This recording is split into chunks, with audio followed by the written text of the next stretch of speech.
Hello everybody. ఈ వీడియోలో వచ్చేసి మనం రిటర్న్స్ చాప్టర్ జిఎస్టీలు రిటర్న్స్ చాప్టర్కి సంబంధించి డిస్కషన్ చేస్తాము. సో రిటర్న్స్లో ఏమేమి ఉంటాయి, రిటర్న్కి సంబంధించి ఏ టాపిక్స్ని డిస్కషన్ చేస్తాము వాటి గురించి, అండ్ రిటర్న్స్లో ఏ టైప్స్ ఆఫ్ రిటర్న్స్ ఉంటాయి వీటి గురించి డిస్కషన్ చేస్తాము. నౌ ఫస్ట్ రిటర్న్స్ గురించి ముందు తెలుసుకునే ముందు జిఎస్టీలో మెయిన్ పర్పస్ ఆఫ్ రిటర్న్స్కి సంబంధించి చూసుకుంటే ఫస్ట్ మీకు రిటర్న్స్లో GSTR1 and GSTR2B.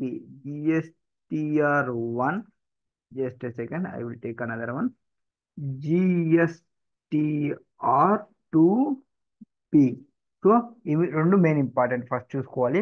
GSTR1 వచ్చేసి అవుట్వర్డ్ గురించి మాట్లాడుతుంది. ఏదాని గురించి మాట్లాడుతుంది? అవుట్వర్డ్ గురించి మాట్లాడుతుంది. అండ్ GSTR2B వచ్చేసి ఇన్వర్డ్ గురించి మాట్లాడుతుంది. ఓకే, ఇప్పుడు ఈ జిఎస్టిఆర్ 1 వల్ల మీకు ట్యాక్స్ లయబిలిటీ అనేది వస్తుంది. అండ్ ఈ జిఎస్టిఆర్ 2B వల్ల మీకు వచ్చేది ఏం బాబు అంటే ITC, input tax credit. So ఈ రెండింటిని బేస్ చేసుకుంటే మనకు వచ్చేది GSTR 3B. ఇది ఇంట్రడక్షన్ అని చెప్పుకోవచ్చు. So based on GSTR 1 and based on GSTR 2B మీకు GSTR 3B అనేది అరైజ్ అవుతుంది. ఇది రిటర్న్స్ కి స్టార్టింగ్ చెప్పుకోవచ్చు. ఇప్పుడు మనం GSTR 1, GSTR 2B and GSTR 3B ఇవి నార్మల్ రిటర్న్స్. మంత్లీ రిటర్న్స్ ఏమున్నాయి అండ్ కాంపోజిట్ రిటర్న్స్ ఏమి, ఫైనల్ రిటర్న్స్ ఏమి, వీటి గురించి డిస్కషన్ చేద్దాము. నో ఫస్ట్ రిటర్న్స్ లో రిటర్న్ అంటే ఏంటి? First a statement of information furnished by the tax payer. ఇక్కడ ఏం చెప్తున్నారు క్లియర్ గా చూడండి. ట్యాక్స్ పేయర్ అంటున్నాడు. He is not only a regular, he may be composite person, he may be NRTP, he may be CTP, or he may be any other person to tax administrator at regular interval. Tax administrator అంటే ఎవరు? GST వాళ్ళు. So GST వాళ్ళకి regular intervals లో information ని provide చేసే person ఎవరైతే ఉంటారో stocks పేర్ ఉంటారో ఆ స్టాక్స్ పేర్ ఫర్నిష్ చేస్తుంటాడు స్టేట్ ఆఫ్ ఇన్ఫర్మేషన్ ని. ఆ ఇన్ఫర్మేషన్ ని ఫర్నిష్ చేసేదే రిటర్న్స్ అని చెప్తాము. Okay, done. Now filing of returns constitute most important complaint procedure which enable the government R tax administrator to estimate the tax collection for particular period and determine the correctness and completeness. Tax filing అంటే returns ని మనం ఎందుకు file చేయాలి అంటే first most important ఏమంటే ఒక procedure ని follow కావడానికి, కంప్లీట్ కావడానికి. అండ్ ఈ గవర్నమెంట్ అడ్మినిస్ట్రేషన్ కి ఆ ట్యాక్స్ అడ్మినిస్ట్రేటర్ కి ఎస్టిమేట్ చేయడానికి ఎంత ట్యాక్స్ ని కలెక్షన్ చేయాలి పర్టికులర్ పీరియడ్ కి సంబంధించి, అండ్ డిటర్మైన్ చేసుకోవచ్చు ఇక్కడ కరెక్ట్నెస్ ఏమి అండ్ కంప్లీట్నెస్, ట్యాక్స్ కంప్లైన్స్ అనేది ఉందా లేదా అనేది. ఇప్పుడు మనం రిటర్న్ ని ఫైల్ చేయాలనుకున్నాం. Yes, we are ready to file the return. Now return ని ఫైల్ చేయడానికి మనకున్న ఆప్షన్స్ అంటే ఎక్కడెక్కడ మనం ఫైల్ చేయొచ్చు. First all the returns are to be filed and online. So మీరు ఎట్లా ఫైల్ చేయాలి? ఆన్లైన్లోనే ఫైల్ చేయాలి. ఆన్లైన్లో ఫైల్ చేయడానికి మీకున్న ఆప్షన్స్లో ఫస్ట్ జిఎస్టీ పోర్టల్ ద్వారా ఫైల్ చేయొచ్చు. జిఎస్టీ పోర్టల్ అంటే www.gst.gov.in. నెక్స్ట్ ఆఫ్లైన్ యూటిలిటీలో ఫైల్ చేయొచ్చు provided by GST. So GST వాళ్ళు ప్రొవైడ్ చేసిన ఆఫ్లైన్ యూటిలిటీని యూజ్ చేయొచ్చు. Next GST Suvidha provider.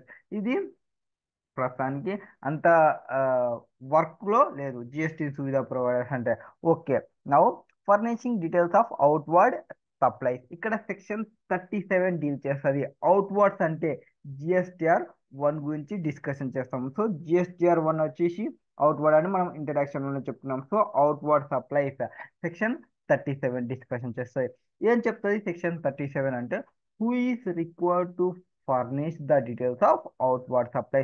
ఎవరు ఫర్నిష్ చేయాలి అవుట్వర్డ్ సప్లైస్ అనేది ఎవరు చెప్తారో సెక్షన్ 37 డిస్కషన్ చేస్తుంది. ఇక్కడ return to outward supply of G goods and services to be filed by. ఎవరు ఫైల్ చేయాలి? All register persons. ఇక్కడ ఎవరైతే జిఎస్టీలో రిజిస్టర్ అయినారో అందరూ ఫైల్ చేయాలి, including CTP. CTP means casual taxable persons. So just కొన్ని రోజుల కోసం, క్యాజువల్ గా కొన్ని రోజుల కోసం రిజిస్టర్ చేసుకున్న పర్సన్ కూడా ఫైల్ చేయాలి జిఎస్టీ రిటర్న్స్ ని. ఎవరు ఫైల్ చేయాల్సిన అవసరం లేదు ఈ exclusions. So input service distributors ISD ఎవరైతే ఇన్పుట్ ని డిస్ట్రిబ్యూట్ చేస్తుంటారో ఫర్ కార్పొరేట్ ఆఫీస్ లో హెడ్ ఆఫీస్ కి బ్రాంచ్ ఆఫీసెస్ కి ఐటీసీని డిస్ట్రిబ్యూషన్ చేయనిక ఐఎస్డి ఉంటాడు. అట్లాంటి వాళ్ళు input service distributor. Next NRTP, non resident taxable persons. ఎవరైతే వేరే కంట్రీ పర్సన్ ఉంటారో, జస్ట్ కొన్ని రోజులు ఇక్కడ బిజినెస్ చేద్దామని వచ్చి ఉంటారో ఆ పర్సన్స్ రిటర్న్ ఫైల్ చేయాల్సిన అవసరం లేదు. Next composite tax payer persons. వీళ్ళు నార్మల్ రిటర్న్స్ ఏం ఫైల్ చేయరు. CMP 08 అనే ఫామ్ ని ఫైల్ చేసుకుంటారు. Next person deducting tax at source. So ఎవరైతే టీడీఎస్ ని డిడక్ట్ చేస్తుంటారో, ఆర్ ఎవరైతే టీసీఎస్ ని కలెక్షన్ చేస్తుంటారో, ఆర్ ఓఐడిఏఆర్ సర్వీసెస్ ని ప్రొవైడ్ చేస్తుంటారో వాళ్ళు online information data arrival retention services ఎవరైతే ప్రొవైడ్ చేస్తుంటారో వాళ్ళు రిటర్న్స్ ని ఫైల్ చేయాల్సిన అవసరం లేదు. Next who is furnishing for submission of details of outward supplies, forms for filing. ఇప్పుడు అవుట్వర్డ్ సప్లైస్ ని మీరు ఫైల్ చేయాలనుకున్నారు, ఓకే ఫైల్ చేద్దాము. ఫైల్ చేయడానికి GSTR 1 ఫైల్ చేసుకోవాలి. GSTR 1 ని మీరు can be furnished electronically on పోర్టల్లో ఫైల్ చేయొచ్చు, ఆర్ త్రూ ఫెసిలిటేషన్ సెంటర్స్లో ఫైల్ చేయొచ్చు. డ్యూ డేట్ ఏమి ఇప్పుడు ఫైల్ చేయాలి అనుకుంటే, ఇప్పుడు GSTR 1 ఫైల్ చేయడానికి మీరు రెడీ అయిపోయినారు. ఎవరు ఫైల్ చేయాలి ఇన్క్లూజన్ తెలుసు, ఎవరు ఫైల్ చేయకూడదు ఎక్స్క్లూజన్ మీకు తెలుసు. ఇప్పుడు ఫైల్ చేయాలన్నప్పుడు డ్యూ డేట్ ఏమి అంటే, ఫస్ట్ ఇక్కడ పర్సన్స్ ని రిజిస్టర్ పర్సన్స్ ని కొన్ని క్లాసెస్ గా డివైడ్ చేసుకుంటారు. వాళ్ళకి టైం లిమిట్ ని పెడతారు. ఎవ్రీ మంత్ కి ఫైల్ చేస్తున్నారా, ఆర్ ఈచ్ క్వార్టర్ కి ఫైల్ చేస్తున్నారా. క్వార్టర్ మీన్స్ QRMP అని ఒక కాన్సెప్ట్ ఉంటుంది. ఇక్కడ మనం QRMPలో IFFC స్కీమ్ గురించి కూడా తెలుసుకుంటాం. QRMP చెప్పేటప్పుడు మీకు క్లియర్గా అర్థమవుతుంది. Now come to the point. So normally monthly ఉంటుంది, QRMP సెలెక్షన్ చేసుకుంటే క్వార్టర్లీకి వెళ్ళిపోతుంది. Next register persons opting for QRMP, వాళ్ళకి 13th day of next month succeeding such quarter. So QRMP అంటే quarterly return, monthly payment scheme. So మీరు return ఇట్లా file చేయాలి, quarterly file చేయాలి. కాబట్టి మీరు క్వార్టర్లీ ఫైల్ చేస్తుంటే ఆ నెక్స్ట్ మంత్ సక్సీడింగ్ మంత్, ఆ క్వార్టర్ కి సక్సీడింగ్ మంత్ ఉంటుంది కదా, ఆ మంత్ లో 13th లోపల మీరు ఫైల్ చేయాలి. లేదు నేను QRF ని ఆఫ్ చేసుకోలేదు, then your due date will be 11th day of the month succeeding said month. Next IFF scheme. ఎవరైతే ఇన్వాయిస్ ఫర్నిషింగ్ స్కీమ్ లో ఉంటారో, ఎవరైతే IFF ఇన్వాయిస్ ఫర్నిషింగ్ స్కీమ్ లో ఉంటారో ఆప్టింగ్ ఫర్ QRMP. ఇప్పుడు QRMP అంటే ఏమి, quarterly return monthly payment scheme. నేనేం చెప్పినాను, రిటర్న్స్ ని నేను క్వార్టర్లీ ఫైల్ చేస్తున్నాను. క్వార్టర్లీ నేను రిటర్న్ ని ఫైల్ చేస్తే నా యొక్క ఎవరైతే రెసిపియంట్స్ ఉంటారో, కొంతమంది మంత్లీ రిటర్న్ ఫైల్ చేస్తుంటారో, వాళ్ళకి ఐటీసీ క్లెయిమ్ చేయాలంటే నేను రిటర్న్ ఫైల్ చేస్తేనే వాళ్ళ యొక్క 2Bలో వస్తుంది. సో నేను GSTR 1 ఫైల్ చేస్తే నా యొక్క రిసిపియంట్ కి GSTR 2Bలో చూపిస్తుంది. ఇప్పుడు నేను రిటర్న్ ఏమో క్వార్టర్లీ ఫైల్ చేస్తా అంటే నా యొక్క రిసిపియంట్స్ అనే వాళ్ళు ప్రాబ్లమ్ ఫేస్ చేస్తారు. సో ఈ ప్రాబ్లమ్ ని ఫేస్ చేయకుండా ఉండడం కోసం నాకు ఒక స్కీమ్ ఉంది, IFF స్కీమ్స్. ఎవరెవరైతే రెగ్యులర్ పర్సన్స్ ఉన్నారో, ఎవరెవరైతే రిటర్న్ ఫైల్ చేస్తుంటారో, ఎవరెవరైతే ఇన్వాయిస్ ని ప్రొడ్యూస్ చేయాలో, ఎవరెవరైతే ఇన్వాయిస్ రిక్వైర్డ్ ఉందో GSTR 2Bలో ఫైల్ చేయాల్సినది, వాళ్ళు ఈ స్కీమ్ ని ఇట్లా చేసుకోవచ్చు, IFF స్కీమ్ ని. ఇది ఒక optional facility provided to quarterly tax payer who are in QRMP scheme. ఎవరైతే QRMP స్కీమ్ లో ఉన్నారో వాళ్ళకి ఈ ఆప్షన్ వస్తుంది. And file their details of outward supplies in first 2 months. Third month కి ఎలాగో మీరు క్వార్టర్లీ రిటర్న్ GSTR 1 ఫైల్ చేస్తారు. కాబట్టి between first day of succeeding month till 13th day of succeeding month. So first నుంచి 13th వరకు మీకు time ఉంటుంది. 13th లోపల అయితే ఈ మంత్కి వస్తుంది, లేదంటే నెక్స్ట్ మంత్కి వచ్చేస్తుంది. Up to cumulative value of 50 lakhs in each month of first 2 months of quarter. అంటే ఇన్వాయిస్ వాల్యూ 50 lakhs వరకు మీరు అప్లోడ్ చేసుకోవచ్చు ఫస్ట్ 2 months లో. థర్డ్ మంత్ లో ఎట్లా GSTR 1 ఫైల్ చేస్తారు కాబట్టి ఎన్ని ల్యాక్స్ అన్నా ఉండని. ఇది just to pass the credit to their recipient problems face చేయకుండా ఉండడానికి వీళ్ళు ప్రొవైడ్ చేస్తున్న ఆప్షన్, ఇది స్కీమ్ ఇది. Now okay, what are the causes where a registered person is debarred from furnishing details of outward supplies in form GSTR 1 IFF scheme? So నార్మల్గా GSTR 1 file చేయాలి. GSTR 1 file చేయకుండా ఉండే chances ఏమేమి ఉంటాయి? ఎప్పుడైతే register person allowed to furnish GSTR 1 returns not furnished in form GSTR 3B for preceding months. So మీరు 3Bని file చేయకుంటే జిఎస్టిఆర్ 1 ఫైల్ చేయడానికి రాదు. ఎవరైతే క్యూఆర్ఎంపీ స్కీమ్ని తీసుకుని ఉంటారో has not furnished the 3B for preceding tax period, last మంత్కి సంబంధించి 3Bని ఫైల్ చేయకుండా ఆఫ్ చేసుకుంటారు క్యూఆర్ఎంపీకి, వాళ్ళకి జిఎస్టిఆర్ 1 ఫైల్ చేయడానికి రాదు. Person to whom intimation has been received under rule 88C, అంటే మీరు ఐటీసీ ఐటీసీని 99% మాత్రమే యూటిలైజ్ చేసుకోవాలి, 1% యూటిలైజ్ చేయడానికి లేదు.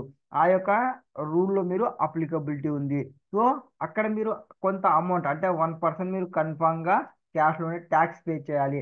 ఆ ట్యాక్స్ పే చేయాల్సిన కేసులో మీరు ఇన్వాల్వ్ అయినారు, బట్ మెన్షన్ చేసిన in the intimation furnishing replying unpaired amount అనేది. సో అట్లాంటి కేసులో జిఎస్టిఆర్ 1 ఫైల్ చేయడానికి రాదు. Next, register person has not furnished the details of the bank account as per provisions of rule 10A. ఇప్పుడు మీరు GST registration చేసుకుంటుంటే మీకు ఒక 45 days ఆర్ జిఎస్టిఆర్ 1 ఫైల్ చేసినప్పుడు మీ యొక్క బ్యాంక్ అకౌంట్ డీటెయిల్స్ని అప్డేట్ చేయాలి. బట్ మీరు బ్యాంక్ అకౌంట్ డీటెయిల్స్ని అప్డేట్ చేయలేదు, అప్పుడు మీకు జిఎస్టిఆర్ 1 ఫైల్ చేయడానికి రాదు. Next, what kind of details of outward supplies are required to be furnished in GSTR 1 and IFF. ఏమేమి వస్తాయి ఇక్కడ? డీటెయిల్స్ ఆఫ్ ట్యాక్సబుల్ సప్లైస్ ఏమొస్తాయి? Taxable supplies. మీరు B2Bకి సప్లై చేస్తున్నారు. B2B అంటే business to business. So business to business, ఒక register person నుంచి ఇంకొక రిజిస్టర్ పర్సన్కి వెళ్తున్నప్పుడు ఇది ఇంటర్స్టేటా ఇంట్రాస్టేటా చెక్ చేసుకోవాలి. ఇంటర్స్టేట్ అంటే 2 states ఇన్వాల్వ్ అవుతుంది. ఇంట్రాస్టేట్ అవుతుంది 1 state, డిఫరెంట్ డిస్ట్రిక్ట్స్ ఇన్వాల్వ్ అవుతాయి. ఇక్కడ ఇన్వాయిస్ డీటెయిల్స్ ని అంటే ఇన్వాయిస్ వైజ్ గా ఆల్ సప్లైస్ కి రిలేటెడ్ ఇన్ఫర్మేషన్ ని ప్రొవైడ్ చేయాలి. Debit note, credit note issued during the month, such invoices issued previously to be uploaded. Next, details of furnished in GSTR 1 outward supplies కి సంబంధించి provide చేయాలి. Just a second.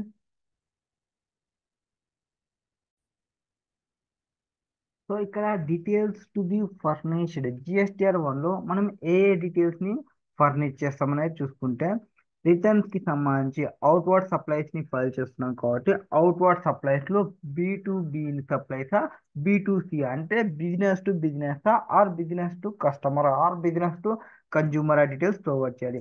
B2Bలో మనం ఇంటర్స్టేటా ఇంటర్స్టేటా interstate కానీ interstate కానీ మనం all ఇన్వాయిస్ని ప్రతి ఒక్క ఇన్వాయిస్ని అప్లోడ్ చేయాల్సిందే. బట్ వేర్ హ్యాస్ B2C సప్లైస్లో అది ఇంటర్స్టేట్ అయితే అక్కడ మనం ఆ వాల్యూ అనేది less than 250 ఉంటే మొత్తం, సారీ, greater than 250 ఉంటే ఆల్ ఇన్వాయిస్ డీటెయిల్స్ ప్రకారంగా ప్రొవైడ్ చేయాలి. less than or equal to ఉన్నప్పుడు ఆర్ ఇంటర్స్టేట్ సప్లైస్ ఉన్నప్పుడు రేట్ వైజ్ కన్సాలిడేటెడ్, ఇక్కడ just state rate wise consolidated డీటెయిల్స్ని ప్రొవైడ్ చేస్తే చాలు. అంటే ఒక 10 మందికి సేల్ చేసాం అనుకోండి, 10 మందికి మొత్తం 10 మంది డీటెయిల్స్ టోటల్ అమౌంట్ ఎంత అయింది, రేట్ ఎంత అయింది చెప్పేస్తే చాలు. ఇక్కడ ఇప్పుడైతే less than or equal to 250 ఉంటే, ఒకవేళ greater than 250 ఉంటే ఇన్వాయిస్ వైజ్ గా డీటెయిల్స్ ని ప్రొవైడ్ చేయాలి. ఇది అవుట్వర్డ్ సప్లైస్ కి సంబంధించి. ఇప్పుడు మనం జిఎస్టిఆర్ 1 ని రెక్టిఫికేషన్ చేయొచ్చా అంటే, రెక్టిఫికేషన్స్ అంటే ఒక మిస్టేక్ చేసినాము, ఆ మిస్టేక్ ని ఎట్లా అమెండ్మెంట్ చేయాలి అనేది ఇక్కడ డిస్కషన్ చేస్తారు. Particular furnished in GSTR 1 of prior period can be amended. ఆ అమెండ్మెంట్ ఎట్లా చేయొచ్చు? By way of amendment table given in GSTR 1 of subsequent period. So subsequent period అంటే జిఎస్టిఆర్ 1లో మనకు ఒక అమెండ్మెంట్ బాక్స్ ఉంటుంది. ఆ అమెండ్ బాక్స్ లో సబ్సిక్వెంట్ పీరియడ్ ఎప్పుడైతే మనం ఐడెంటిఫై చేసినామో ఆ పీరియడ్ లో మనం చూపించాలి. Next, maximum time limit which can be such amendment by be permissible. అంటే మనం ఎంత లోపల మనం అమెండ్మెంట్ చేసుకోవచ్చు అంటే, ఫాలోయింగ్ డేట్స్ అంటే 30 days of November following the end of financial year are date of filing of relevant annual return. So annual return ని file చేయడం లోపల యాన్యువల్ రిటర్న్ కి సంబంధించిన డ్యూ డేట్ ఏమి 31st 12 ఉంటుంది. సో 31st 12 లోపల మీరు రిటర్న్ ఫైల్ చేస్తే రిటర్న్ ఫైల్ చేసిన డేట్ కానీ ఆ 30 డే కానీ విచ్ ఎవర్ ఈజ్ ఎర్లియర్గా తీసుకుంటాము. నెక్స్ట్ GSTR 1 నేను ఫైల్ చేద్దాం అనుకుంటున్నాం, బట్ నాకే ఎటువంటి ట్రాన్సాక్షన్స్ లేవు, ఇక్కడ నేను రిటర్న్ ఫైల్ చేయాల్సిన అవసరం లేదంటే no no. If you do not have any transactions then filing of GSTR 1 అనేది మ్యాండేటరీ కాబట్టి ఆల్ నార్మల్ ఉన్న and casual taxable person even there is no business activity లేకుండా ఒక పర్టికులర్ ట్యాక్స్ పేడ్కి మీరు నిల్ GSTR 1ని ఫైల్ చేయాలి. Next furnishing details of inward supplies section 38. ఇంతవరకు మనం అవుట్వర్డ్ గురించి డిస్కషన్ చేసినాము సెక్షన్ 37లో. ఇప్పుడు సెక్షన్ 38 ఐటీసీ గురించి డిస్కషన్ చేస్తాము. సో ఇక్కడ ఐటీసీలో ఏం చెప్తాం, ఫస్ట్ ఆటో జనరేటెడ్ స్టేట్మెంట్. ఎవరైతే మన సప్లయర్ ఉంటారో, ఎవరు మన యొక్క సప్లయర్ ఉంటారో అతను GSTR 1 ఫైల్ చేస్తే మనకి ఆటో పాపులేట్ అయ్యే స్టేట్మెంట్ ఆటో జనరేటెడ్ స్టేట్మెంట్ ఐటీసీకి సంబంధించి. Now details of inward supplies in respect of which ITC may be available to recipient. మనకు రెండు ఆప్షన్స్ ఉంటాయి ఐటీసీలో. ITC may be available to recipient, ITC cannot be avail అంటే మనకి avail చేసుకోలేదు, or whether wholly or partly by the recipient on account of details of said supplies being furnished by a registered person. First ఇక్కడ ITC మనకు available ఉంది, so మనం ఐటీసీని claim చేసుకోవచ్చు, no problem, no issue. But ITC cannot be availed అంటే ఆ కేసెస్లో ఏమొస్తుంది, who is a new registered person or specified pair from taking registration will be prescribed for this purpose, or who has defaulted in payment of tax for a prescribed period. అంటే GSTR 1 file చేసినారు కానీ GSTR 3B file చేసి అతను tax payment అనేది చేయడం లేదు. Or whose output tax payable as per GSTR 1 or IFF exceed the output tax paid in GSTR 1. GSTR 1 file చేస్తున్నప్పుడు ఒక అమౌంట్ చూపించినాడు, GSTR 3B ఫైల్ చేస్తున్నప్పుడు ఒక అమౌంట్ చూపించినాడు. ఈ అమౌంట్ చూసుకుంటే ఈ అమౌంట్ అనేది ఎక్కువ ఉంది. ఫర్ ఎగ్జాంపుల్ ఇక్కడ 1,00,000 చూపించినాడు, ఇక్కడ ఒక 50,000 చూపించినాడు, ఇట్లా అంత కేసెస్. నెక్స్ట్ అప్పుడు మనం ITC cannot be availed. Next where ooze ITC has availed an amount that exceed ITC. ఇక్కడ GSTR 3B ఉంది, so greater than GSTR 2B అంటే ఐటీసీ కేస్. మనం GSTR 2Bలో 3Bలో ఎక్కువ క్లెయిమ్ చేస్తున్నాము యాజ్ కంపేర్ టు GSTR 3Bలో. అవుట్పుట్ ట్యాక్స్ అప్పుడు GSTR 1 సైడ్ ఉంటుంది, ఐటీసీకి అప్పుడు GSTR 3B సైడ్ ఉంటుంది. Next who has defaulted in discharging his tax liability in accordance with provisions of section 49 to read with rule 86B, that is who has discharged more tax liability.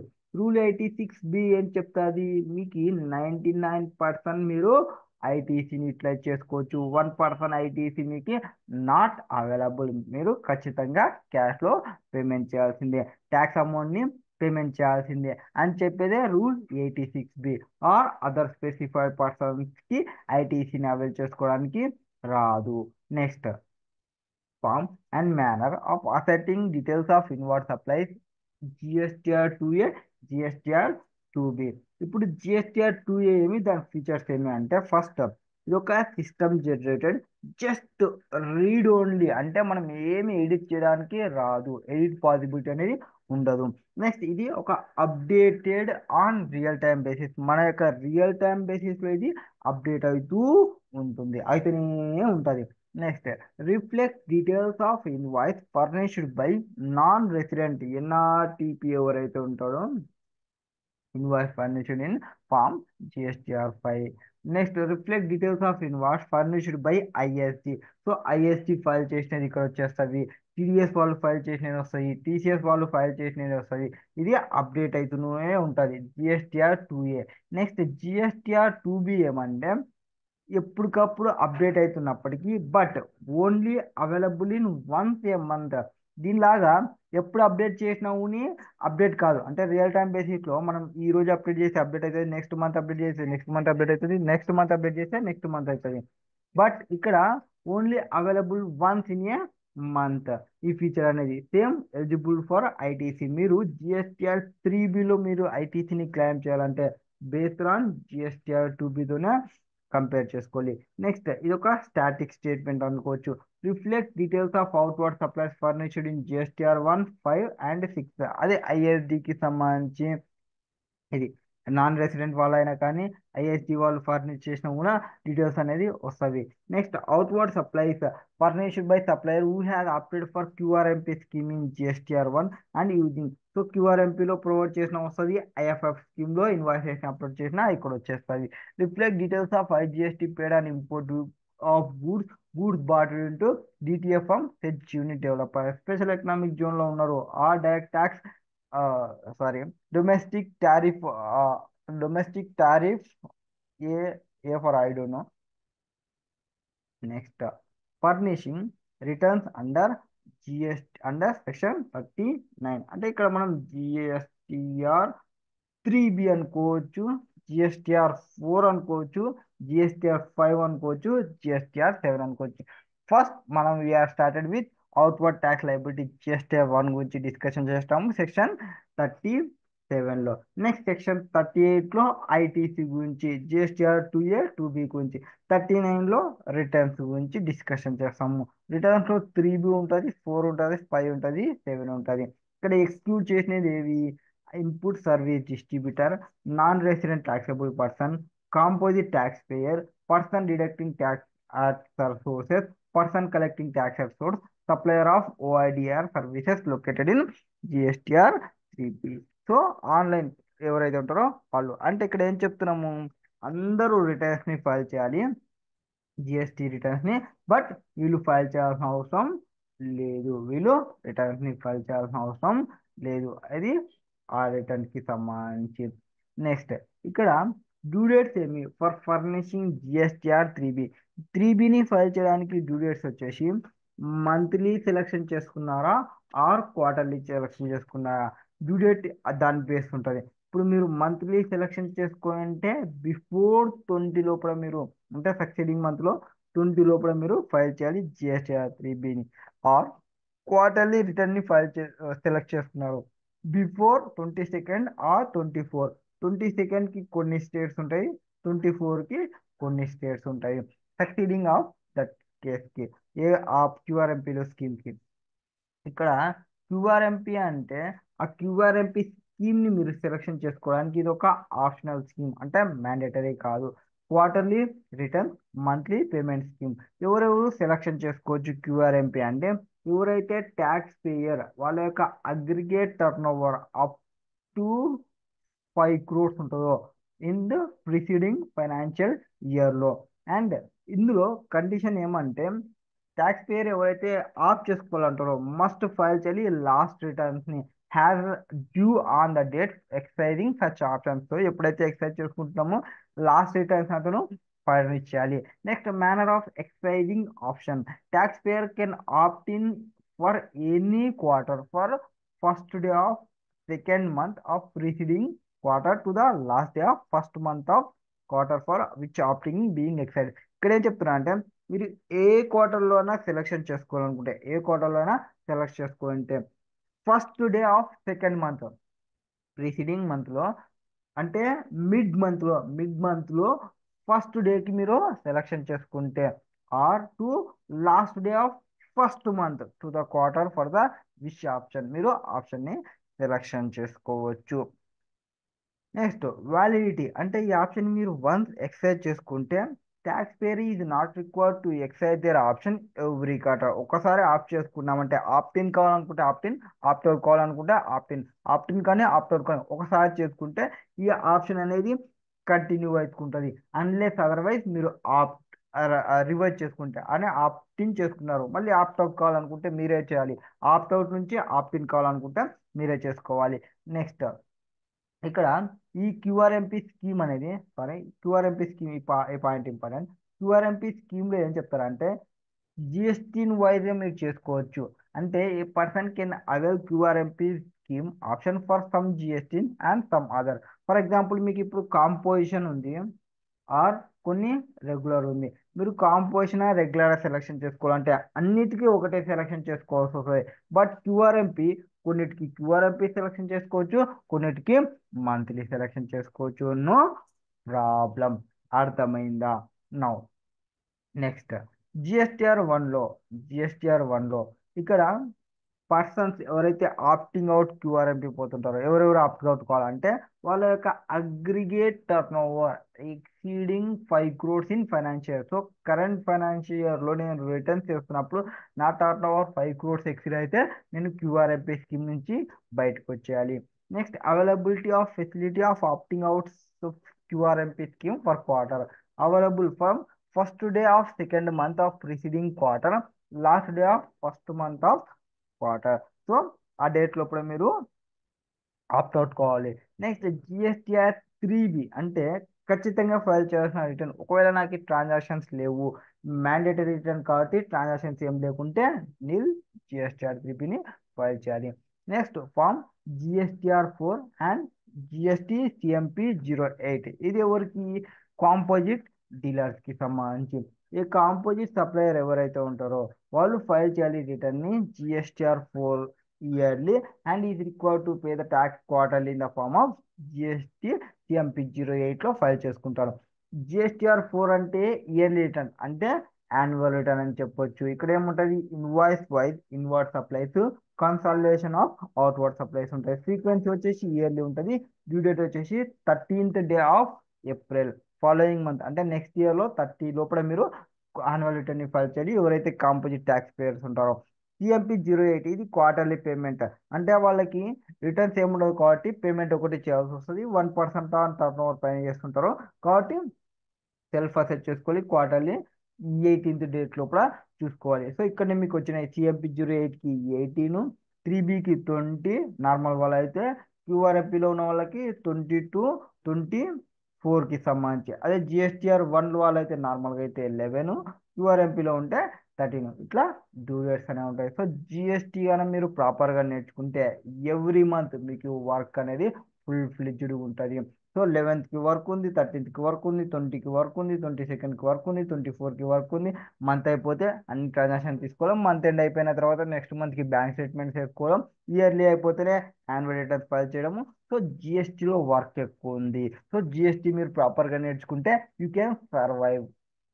Next, inward supplies of composition supplier received from registered person filing GSTR 1 will be auto-populated in GSTR 4 year. So, inward supplies ఏవైతే GSTR 1 normal వాళ్ళకైతే GSTR 2B ఉంటుంది కదా, GSTR 2Bలో వస్తుంది.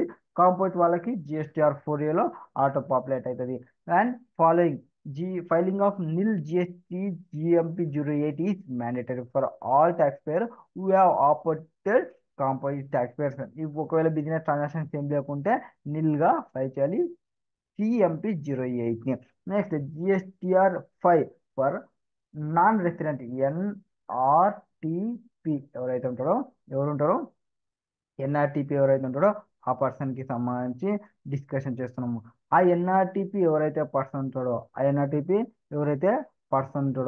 ఆ person ఎన్ఆర్టీపీ అంటే ఏమి? First ఎవరైతే వేరే కంట్రీ పర్సన్ ఉంటాడో ఆ పర్సన్కి ఇక్కడ ఎగ్జిస్టింగ్ రెసిడెంట్ లేదు, బిజినెస్ ప్లేస్ లేదు, ఏం లేవు. ఫస్ట్ టైం ఇక్కడ ఒక బిజినెస్ పెట్టాలనుకుంటున్నావు అతన్ని మనం ఎన్ఆర్టీపీ అంటాము. అతను జిఎస్టిఆర్ ఫైల్ని ఫైల్ చేస్తుంటారు. అతను details of inward supplies, details of outward supplies monthly file చేసుకోవాలి. అండ్ అతని యొక్క డ్యూ డేట్ వచ్చేసి within 13 days after the end of calendar month or within 7 days after the last day of validity period which ever is earlier లోపల file చేయాలి. నార్మల్గా వీళ్ళు ఒక 90 days plus ఇంకొక 90 days అన్ని డేస్ మాత్రమే రిజిస్ట్రేషన్ తీసుకుంటుంటారు. NRTP is not required to file annual return. అతను మొత్తం ఇయర్ మొత్తం ఎట్లా ఉన్నాడు ఉంటే ఒక 90 days ఆర్ ఇంకో కావాలనుకుంటే ఇంకో 180 days, ఓన్లీ 180 days మాత్రమే ఉంటుంది. ఇంకా ఎక్కువ కావాలనుకుంటే మీరు రెగ్యులర్ జిఎస్టీ రిజిస్ట్రేషన్ చేసుకోవాల్సిందే. Next GSTR 7 for tax deducted at source. So TDS returns file చేసే వాళ్ళకి సంబంధించి ఎవరైతే టీడీఎస్ డిడక్టర్స్ ఉంటారో మంత్లీ అండ్ వాళ్ళ యొక్క రిటర్న్ వచ్చేసి 10th ఆఫ్ నెక్స్ట్ మంత్ లోపల ఫైల్ చేయాల్సి వస్తుంది. ఇక్కడ ఎవరెవరు ఫైల్ చేసుకుంటారు GSTR 7 అనేది అంటే ఎవరైతే వే taxable goods or services or both supply చేస్తున్నారు. ఎవరికి సప్లై చేస్తున్నారు? టు సెంట్రల్ గవర్నమెంట్ కానీ, ఆర్ స్టేట్ గవర్నమెంట్ కానీ, ఆర్ ఎస్టాబ్లిష్మెంట్స్ కానీ, ఆర్ లోకల్ అథారిటీస్ కానీ, ఆర్ గవర్నమెంట్ ఏజెన్సీస్ కానీ, or recipient to deduct TDS total value of supply exceeding 2,50,000. So మీరు central government deal చేస్తున్నారు, ఆ ట్రాన్సాక్షన్ వాల్యూ ఎక్సీడింగ్ 2,50,000 ఉంది, అప్పుడు మీరు జిఎస్టిఆర్ 7ని ఫైల్ చేయాలి. జిఎస్టిఆర్ 7A అనేది TDS certificate by the deductor to deduct. ఎవరైతే డిడక్ట్ చేసి పంపిస్తుంటారో ఆ డిడక్టారు 7A ఫామ్ని ప్రొవైడ్ చేస్తారు. ఇది మంత్లీ ఉంటుంది ఫ్రీక్వెన్సీ అనేది. On or before 10th of month succeeding the calendar month లోపల ఫైల్ చేయాలి. Due date for payment of tax. ఇక్కడ due date for payment of tax for the person required to file GSTR 3B కానీ, 5 కానీ, 7 కానీ, last date of filing of return. And 4 అయితే tax for quarter to be paid by 18th of the month succeeding such quarter. So GSTR 4కి సంబంధించి అయితే 18th of month succeeding క్వార్టర్కి చూసుకుంటాము. Next payment of tax under QRMP scheme. QRMP వాళ్ళు first 2 months just వాళ్ళు రిటర్న్స్ని అమౌంట్ని payment చేసుకుంటా పోతుంటారు. So tax డ్యూకి వాళ్ళకి పేమెంట్ చేయాలి. పేమెంట్ ఎందులో చేస్తారు? PMT-06 ఫామ్లో ఫైల్ చేస్తారు.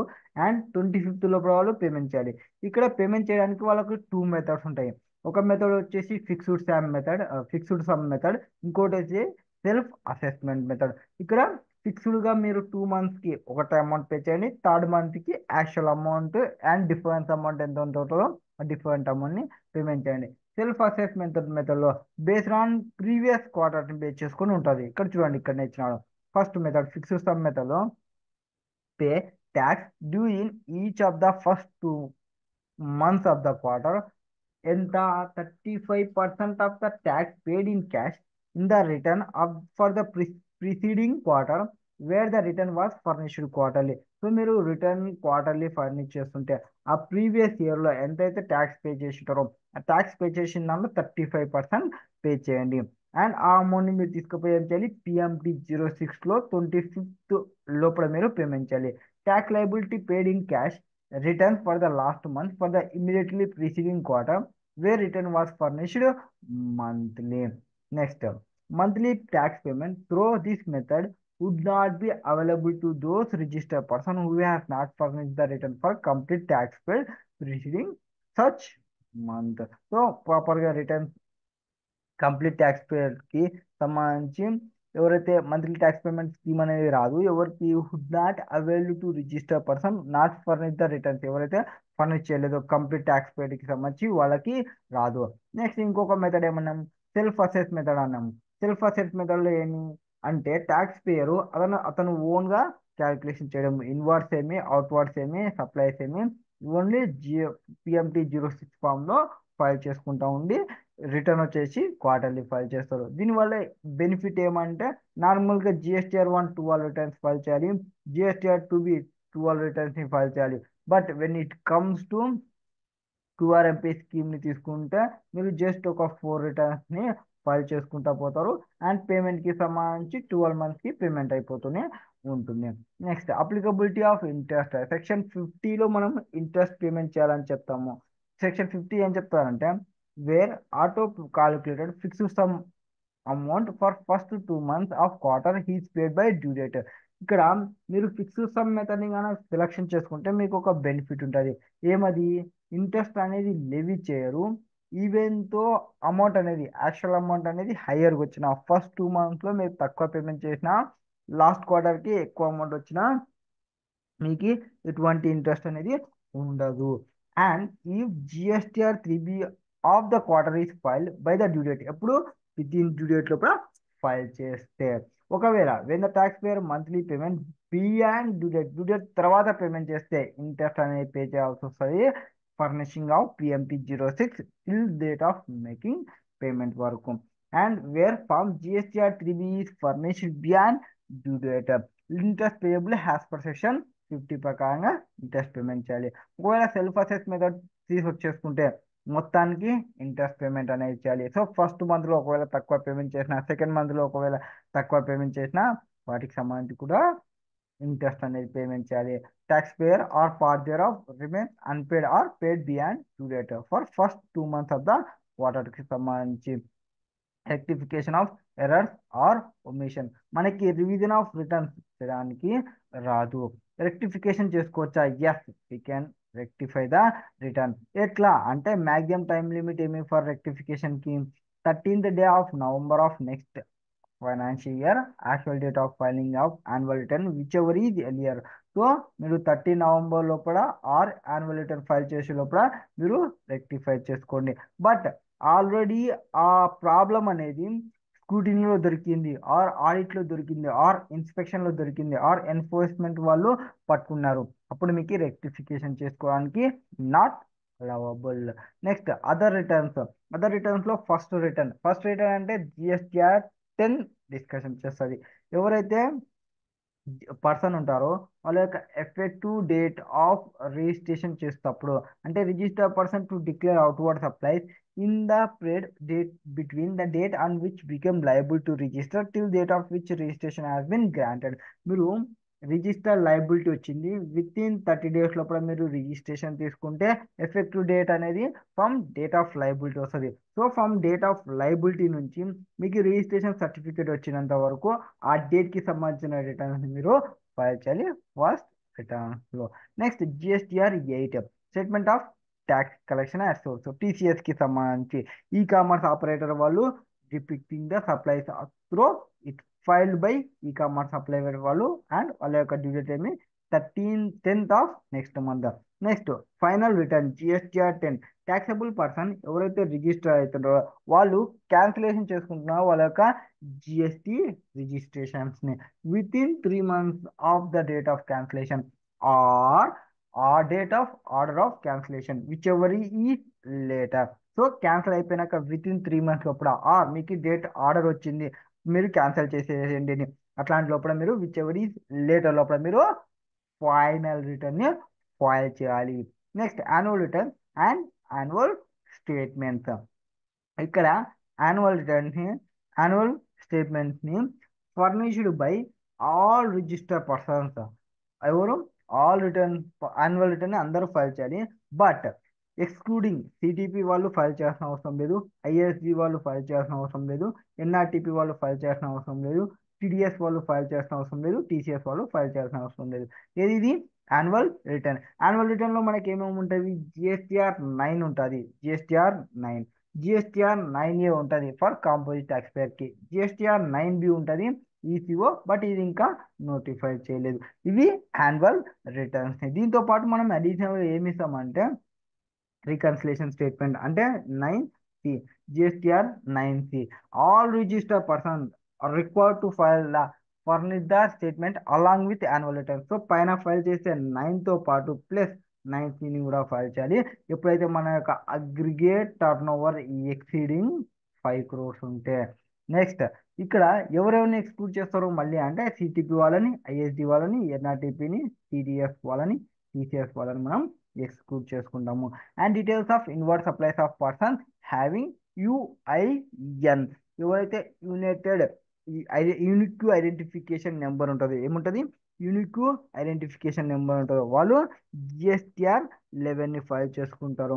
ఈ జిఎస్టిఆర్ 11 వాళ్ళు ఎందుకు ఫైల్ చేస్తారంటే ఎవరైతే పర్సన్స్ జస్ట్ ఫర్ రీఫండ్స్ కోసం తీసుకుంటారు, జస్ట్ ఫర్ రీఫండ్ కోసం రిజిస్ట్రేషన్ తీసుకుంటుంటారు, అండ్ వాళ్ళకి ఈ జిఎస్టిఆర్ 11ని ఫైల్ చేస్తుంటారు. ఇది రిటర్న్స్ కి సంబంధించిన డీటెయిల్స్. నెక్స్ట్ వీడియోలో నెక్స్ట్ చాప్టర్కి సంబంధించి డిస్కషన్ చేద్దాం. Thank you for listening. Comma, thank you.